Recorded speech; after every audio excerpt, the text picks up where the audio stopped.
आज का टॉपिक है किंगडम मोनेरा।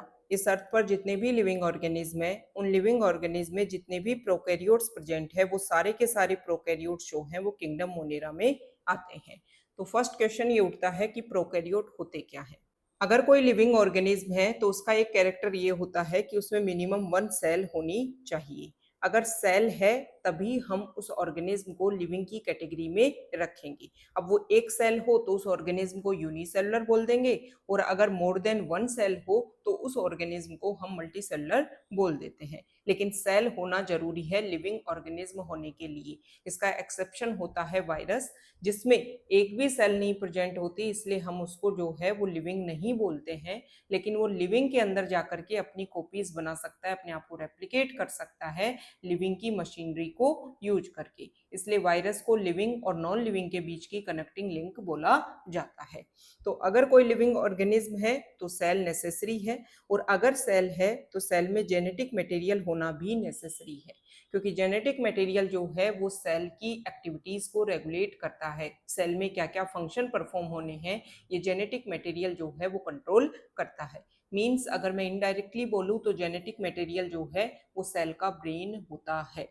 कुछ ऐसी सेल होती हैं जिनमें जेनेटिक मटेरियल देखने को नहीं मिलता। उसका एग्जांपल अगर मैं बताऊं तो ह्यूमन में जो मैच्योर आरबीसी होती है उसमें भी न्यूक्लियस नहीं प्रेजेंट होता, और साथ ही साथ में प्लांट में जो फ्लोएम प्रेजेंट होता है उसमें जो सीव ट्यूब होती है उसमें भी न्यूक्लियस प्रेजेंट नहीं होता है। ये कुछ एक्सेप्शन है, बाकी की बची हुई जो भी सेल्स होंगी उन सब में जेनेटिक मटेरियल प्रेजेंट होगा। तो सेल में जेनेटिक मटेरियल है। अगर जेनेटिक मटेरियल के चारों तरफ कवरिंग नहीं है तो उस सेल को हम बोल देते हैं प्रोकैरियोट। अब आपने प्रोकैरियोट को समझा है तो आप यूकैरियोट को भी समझ लो, ताकि एक डिफरेंस जो है वो आपको क्लियर। अगर लिविंग ऑर्गेनिज्म है तो सेल होगी, सेल है तो जेनेटिक मटेरियल होगा। तो जेनेटिक मटेरियल के चारों तरफ अगर कवरिंग हो जाए तो इस सेल को हम बोल देंगे यूकैरियोट। और ये जो स्ट्रक्चर बनी जेनेटिक मटेरियल के चारों तरफ कवरिंग होने से, इस स्ट्रक्चर को हम बोल देते हैं न्यूक्लियस। तो वेल डिफाइंड न्यूक्लियस जो है वो यूकैरियोट में देखने को मिलता है, प्रोकैरियोट में देखने को नहीं मिलता है। इसके अलावा जो प्रोकैरियोट होते हैं उनमें ऑर्गेनेल भी नहीं देखने को मिलते हैं, सिर्फ 70S टाइप के राइबोसोम देखने को मिलता है प्रोटीन सिंथेसिस के लिए। ऑर्गेनेल क्या होते हैं? सेल में अदर अदर फंक्शन करने के लिए साइटोप्लाज्म में कुछ स्ट्रक्चर प्रेजेंट होती है, उनको बोला जाता है ऑर्गेनेल्स। जैसे कि आपने नाम सुना होगा माइटोकॉन्ड्रिया, जिसको हम सेल का पावर हाउस बोलते हैं क्योंकि एटीपी का फॉर्मेशन करता है। इसी तरीके से कुछ अदर ऑर्गेनेल भी होते हैं, जैसे कि एंडोप्लाज्मिक रेटिकुलम, जैसे कि गोल्जी बॉडी, जैसे कि लाइसोसोम। ये सब प्रेजेंट होते हैं यूकैरियोटिक सेल में। प्रोकैरियोटिक सेल में ये ऑर्गेनेल एब्सेंट होते हैं। जो प्रोकैरियोट होते हैं वो यूनिसेलुलर होते हैं। तो सारे के सारे प्रोकैरियोट जो अर्थ पे प्रेजेंट हैं उनको रखा गया है किंगडम मोनेरा में। किंगडम मोनेरा जो है उसके सोल मेंबर होते हैं बैक्टीरिया।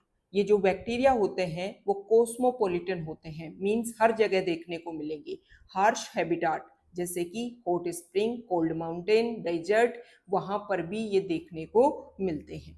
बैक्टीरिया जो है उनको शेप के बेसिस पर हम 4 कैटेगरीज में डिवाइड करते हैं, और अगर बैक्टीरिया जो है वो स्पेरिकल शेप के हो तो उन बैक्टीरिया को हम बोलते हैं कोकस, और इसका प्लूरल हो जाएगा कोकी। अगर बैक्टीरिया रोड शेप्ड के हो तो उन बैक्टीरिया को हम बोलते हैं बेसिलस, प्लूरल हो जाएगा बेसिलाई। अगर कोमा शेप्ड के बैक्टीरिया हैं तो उनको बोलेंगे विब्रियम, प्लूरल हो जाएगा विब्रियो। और अगर स्पाइरल शेप्ड के बैक्टीरिया हैं तो उसको हम बोलेंगे स्पाइरलम, प्लूरल हो जाएगा स्पाइरला। यहाँ पर डायग्राम के थ्रू जो है बैक्टीरिया की शेप आपको शो कर रखी है। जो बैक्टीरिया होते हैं इनके न्यूट्रिशन की अगर हम बात करें तो ये दोनों टाइप का न्यूट्रिशन शो करते हैं। बैक्टीरिया ऑटोट्रोपिक भी होते हैं और बैक्टीरिया जो है वो हेटेरोट्रोपिक भी होते हैं, लेकिन मैक्सिमम बैक्टीरिया जो है वो हेटेरोट्रोपिक होते हैं। सिर्फ कुछ बैक्टीरिया ही ऑटोट्रोपिक देखने को मिलते हैं। ऑटोट्रोपिक मीन्स जिस तरीके से प्लांट सनलाइट का यूज करके फूड बनाते हैं, वैसे ही फोटोसिंथेसिस जो है वो बैक्टीरिया शो करते हैं, जिनको बोलते हैं फोटोसिंथेटिक ऑटोट्रोपिक बैक्टीरिया। लेकिन एक एक्स्ट्रा कैटेगरी होती है बैक्टीरिया में, जो कोई केमिकल रिएक्शन अगर चल रही है तो उस केमिकल रिएक्शन में जो एनर्जी निकल रही है उस एनर्जी का यूज करके भी फूड बना सकते हैं, उन बैक्टीरिया को बोलते हैं chemosynthetic autotrophic bacteria. Majority bacteria जो हैं वो हेटेरोट्रोप्स होते हैं, और उसमें भी अगर हम ज्यादातर देखें तो सेप्रोफिटिक डीकम्पोजर्स होते हैं जो अपने फूड के लिए डेड डिकेइंग मैटर के ऊपर डिपेंड करते हैं। अब ये जो किंगडम मोनेरा है इसको हम दो ग्रुप में डिवाइड करते हैं। मीन्स इसमें दो टाइप के बैक्टीरिया देखने को मिलते हैं, एक होते हैं आर्की बैक्टीरिया और एक होते हैं यू बैक्टीरिया। आर्की बैक्टीरिया को अगर मैं एक्सप्लेन करूं तो आर्की का मतलब होता है प्रिमिटिव और बैक्टीरिया का मतलब होता है बैक्टीरिया। वो बैक्टीरिया जो प्रिमिटिव टाइप के हैं, मतलब नॉर्मल बैक्टीरिया से डिफरेंट है। और डिफरेंट किसके बेसिस पे है, तो सेल वॉल का कंपोजिशन डिफरेंट देखने को मिलता है आर्की बैक्टीरिया में, जिसकी वजह से आर्की बैक्टीरिया हार्श हैबिटाट में भी देखने को मिलते हैं। और यू बैक्टीरिया को अगर मैं डिफाइन करूं तो ईयू का मतलब होता है ट्रू और बैक्टीरिया मीन्स बैक्टीरिया। जो यू बैक्टीरिया है इसमें तीन ग्रुप देखने को मिलते हैं, एक तो नॉर्मल बैक्टीरिया हो गया, इसके अलावा साइनोबैक्टीरिया जिसको हम ब्लू ग्रीन एल्गी के नाम से जानते हैं, और एक इसमें आ गया माइकोप्लाज्मा। तो ये होते हैं ट्रू बैक्टीरिया और आर्की बैक्टीरिया प्रिमिटिव बैक्टीरिया जो हार्श हैबिटाट में देखने को मिलते हैं। आर्की बैक्टीरिया इसलिए स्पेशल है क्योंकि ये मोस्ट हार्श हैबिटाट मतलब एक्सट्रीम कंडीशन में रह सकते हैं। अगर आर्की बैक्टीरिया सोल्टी एरियाज में रहें तो उन आर्की बैक्टीरिया को बोलते हैं हेलोफाइल्स। अगर हॉट स्प्रिंग में रहने वाले बैक्टीरिया हों तो उनको बोलते हैं थर्मोएसिडोफिल्स। अगर मार्शी एरियाज में रहने वाले आर्की बैक्टीरिया हों तो उन बैक्टीरिया को बोलते हैं मिथेनोजेंस। ये जो मिथेनोजेंस है वो रूमिनेटिंग एनिमल्स काउज और बफेलोज जो हैं उनके रूमन में भी, उनका स्टमक का एक पार्ट होता है जिसको बोलते हैं रूमन, वहां पे भी ये प्रेजेंट होते हैं। काउ और एनिमल जो ग्रास खाती है और उसमें जो सेल्यूलोज प्रेजेंट होता है ग्रास की सेल वॉल में, ग्रास बनी होगी सेल से मिलकर के, और हमें पता है कि प्लांट की जो सेल होती है उसमें सेल वॉल प्रेजेंट होता है, उसका डाइजेशन इतना इजी नहीं है। तो ये जो आर्की बैक्टीरिया मिथेनोजेंस जो है वो उस सेल्यूलोज के डाइजेशन में हेल्प करते हैं। और जब बफेलो और काऊ का डंग जो है उनकी बॉडी से बाहर निकलता है तो उस एक्सक्रीटा में भी ये प्रेजेंट रहेंगे, तब उस डंग का यूज करके मीथेन गैस का फॉर्मेशन किया जाता है जिसको बोलते हैं बायोगैस। ठीक है, तो बायोगैस के फॉर्मेशन में भी ये मिथेनोजेंस जो हैं वो हेल्पफुल होते हैं। अब बात कर लेते हैं यू बैक्टीरिया की। यू बैक्टीरिया अभी मैंने आपको समझाया कि ईयू का मतलब होता है ट्रू और बैक्टीरिया मीन्स बैक्टीरिया। ये जो यू बैक्टीरिया है इसमें अगर मैं सबसे पहले बात करूं साइनोबैक्टीरिया की, जिसको हम ब्लू ग्रीन एल्गी के नाम से जानते हैं। ब्लू ग्रीन एल्गी का मतलब ये नहीं है कि ये एल्गी का पार्ट है। जब टू किंगडम क्लासिफिकेशन दिया था कैरोलस लिनियस ने, तब प्लांटे किंगडम के अंडर जो है वो साइनोबैक्टीरिया को एल्गी के अंडर रखा गया था, इसलिए इसको ये नाम दिया जाता है। जो साइनोबैक्टीरिया होते हैं वो प्लांट की तरह फोटोसिंथेसिस करते हैं, मतलब इनमें पिगमेंट्स प्रेजेंट होते हैं, एक स्ट्रक्चर होती है जिसको बोलते हैं क्रोमेटोफोर। ऐसे अलग से कोई ऑर्गेनेल जैसा नहीं होता है, सेल मेम्ब्रेन ही जो है वो साइटोप्लाज्म की तरफ इनवेजिनेट होकर के एक स्ट्रक्चर बनाती है जिसको बोलते हैं क्रोमेटोफोर।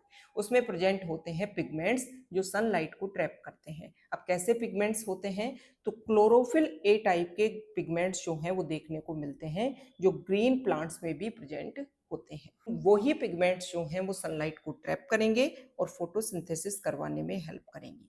साइनोबैक्टीरिया सभी जगह देखने को मिलता है और सभी फॉर्म्स में देखने को मिलता है। सभी फॉर्म्स का मतलब है यूनिसेलुलर अकेला भी रह सकता है, कॉलोनी बना करके भी रहेगा, और फिलामेंटस स्ट्रक्चर में भी रह सकता है। कॉलोनी का मतलब ये नहीं है मल्टी सेलुलर, कॉलोनी का मतलब ये है कि खूब सारे ब्लू ग्रीन एल्गी ऐसे पास पास आ गए और इनके चारों तरफ जो है वो ऐसे स्लाइमी लेयर जिलेटिनस सीथ जो है वो प्रेजेंट हो गई, जिससे ये ऐसे लगता है जैसे कॉलोनियल फॉर्मेट में प्रेजेंट है। मल्टी सेलुलर लग रहे हैं लेकिन मल्टी सेलुलर है नहीं, कोऑर्डिनेशन होकर के टिश्यू जैसी स्ट्रक्चर नहीं बन रही है इसमें। और इसके अलावा साइनोबैक्टीरिया जो है वो टेरेस्ट्रियल रीजन पे मतलब सॉइल पे भी रह सकते हैं और वाटर में भी रह सकते हैं। तो ये बेसिक बता दिया मैंने साइनोबैक्टीरिया का। साइनोबैक्टीरिया एक इंपॉर्टेंट काम और करते हैं, एक नाइट्रोजन फिक्सेशन का प्रोसीजर होता है। क्या होता है ये, देखो हमारे एटमॉस्फेयर में 78% नाइट्रोजन होती है। प्लांट इस नाइट्रोजन को डायरेक्टली यूज नहीं कर सकते तो बैक्टीरिया क्या करते हैं, इस नाइट्रोजन की अल्टरनेट फॉर्म्स बनाते हैं और उन्हीं फॉर्म्स को जो है वो प्लांट यूज अप कर लेते हैं। अब जरूरत क्या है प्लांट को नाइट्रोजन की? देखो, प्लांट में लाइफ टाइम ग्रोथ होती रहती है और जब ग्रोथ होगी तो हमें पता है कि सेल डिवाइड होकर के नई सेल बनाएंगी। तो हर सेल की जो मेम्ब्रेन होती है, सेल मेम्ब्रेन, वो बनी होती है प्रोटीन और लिपिड की। प्रोटीन बना होता है, प्रोटीन की बेसिक यूनिट होती है अमीनो एसिड, और अमीनो एसिड मतलब NH2। तो क्या प्रेजेंट है? नाइट्रोजन। इसके अलावा सेल जो होती है उसमें जेनेटिक मटेरियल होगा, और जेनेटिक मटेरियल का अगर मैं एक यूनिट न्यूक्लियोटाइड की बात करूं तो उसमें सेंटर में होती है पेंटोज शुगर, और पेंटोज शुगर के कार्बन नंबर 1 पे जुड़ा होता है नाइट्रोजनस बेस, और कार्बन नंबर 5 पे जुड़ा होता है फॉस्फेट ग्रुप। तो नाइट्रोजन बेस मतलब क्या प्रेजेंट है? नाइट्रोजन प्रेजेंट है। तो प्लांट को रेगुलर नाइट्रोजन की रिक्वायरमेंट होती है। तो नाइट्रोजन फिक्सेशन करने का काम जो है वो कौन करते हैं? किंगडम मोनेरा के मेंबर करते हैं, क्योंकि ये जो नाइट्रोजन जिस फॉर्म में प्रेजेंट है इसके बीच में जो बॉन्ड है इनको ब्रेक करने की जो पावर है वो सिर्फ किंगडम मोनेरा के मेंबर्स में है। इसमें लगता है नाइट्रोजिनेज एंजाइम, और जो नाइट्रोजिनेज एंजाइम है वो ऑक्सीजन की एब्सेंस में काम करता है। अगर ऑक्सीजन प्रेजेंट होगी तो ये नाइट्रोजिनेज एंजाइम एक्टिव नहीं होगा। तो अभी तो मैंने आपको बताया कि साइनोबैक्टीरिया तो फोटोसिंथेसिस करते हैं, तो अगर फोटोसिंथेसिस करेंगे तो ये तो ऑक्सीजन रिलीज करेंगे। लेकिन इसमें क्या होता है, जैसे यहाँ पे आपको डायग्राम दिखा रखा है, एक फिलामेंटस एल्गी होता है नोस्टॉक। नोस्टॉक और एनाबीना साइनोबैक्टीरिया के एग्जाम्पल हैं। अब ये स्ट्रक्चर जो है, जैसे ये एक नोस्टॉक हो गया, ये एक नोस्टॉक हो गया, ये एक नोस्टॉक, ये अलग अलग है। तो कुछ नोस्टॉक यहाँ पे स्पेशल स्ट्रक्चर में कन्वर्ट हो जाते हैं जिनको बोलते हैं हेटेरोसिस्ट। ये क्या कर लेंगे, अपने चारों तरफ टफ कवरिंग बना लेंगे और अपने नाइट्रोजनेज एंजाइम को एक्टिव करके नाइट्रोजन फिक्सेशन करेंगे, और बदले में जो अदर जो नोस्टॉक हैं वो फोटोसिंथेसिस करेंगे और इनको क्या दे देंगे? न्यूट्रिशन दे देंगे। तो नाइट्रोजन फिक्सेशन का भी काम हो गया और फोटोसिंथेसिस का प्रोसीजर भी हो गया। ठीक है, तो हेटेरोसिस्ट अगर पूछा जाए तो क्या होती है? स्पेशलाइज सेल होती है जो एटमॉस्फेरिक नाइट्रोजन को फिक्स करती है। इसके अलावा कुछ बैक्टीरिया जो हैं वो कीमोसिंथेटिक भी होते हैं। सनलाइट का यूज करके खाना नहीं बनाते, कोई केमिकल रिएक्शन चल रही है, उस केमिकल रिएक्शन में जो एनर्जी निकल रही है उसको ट्रैप करके फिर उसका यूज करके फूड का फॉर्मेशन करते हैं। ऐसे बैक्टीरिया को बोल देते हैं कीमोसिंथेटिक ऑटोट्रोपिक बैक्टीरिया। ये किस में हेल्प करते हैं? जैसे बहुत सारे न्यूट्रिएंट्स होते हैं, नाइट्रोजन, फॉस्फोरस, आयरन, सल्फर, इनको रिलीज करने में जो रिएक्शन चलती है उसी रिएक्शन की एनर्जी का यूज करके फूड बना लेते हैं, और बदले में ये जो न्यूट्रिएंट्स हैं वो रिलीज भी हो जाते हैं। तो न्यूट्रिएंट साइक्लिंग में भी ये हेल्प करते हैं। अभी मैंने आपको बताया कि ज्यादातर जो बैक्टीरिया होते हैं वो हेटेरोट्रोपिक बैक्टीरिया होते हैं, और उसमें से भी ज्यादातर जो है वो डीकम्पोजर्स होते हैं। अब ये जो डीकम्पोजर्स हैं इनका ह्यूमन अफेयर्स में, मतलब ह्यूमन की लाइफ में काफी ज्यादा यूज है। जैसे कि अगर हमें मिल्क से कर्ड बनाना हो तो उसमें लैक्टोबैसिलस बैक्टीरिया हेल्प करता है।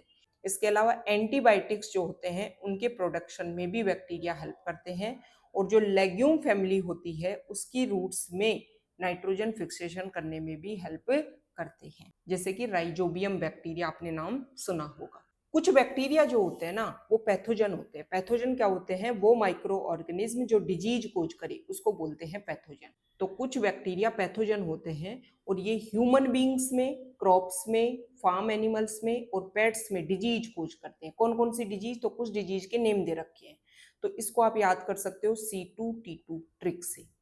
कोलेरा, सिट्रस कैंकर, टाइफाइड और टिटेनस, ये वेल नोन डिजीज हैं जो बैक्टीरिया से स्प्रेड होती हैं।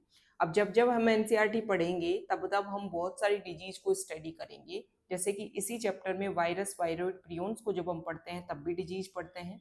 तो आपको क्लियरली पता होना चाहिए कि कौन सी डिजीज तो बैक्टीरिया से स्प्रेड हो रही है, कौन सी डिजीज जो है वो वायरस या फिर अदर किसी पैथोजन से डिजीज कोज हो रही है।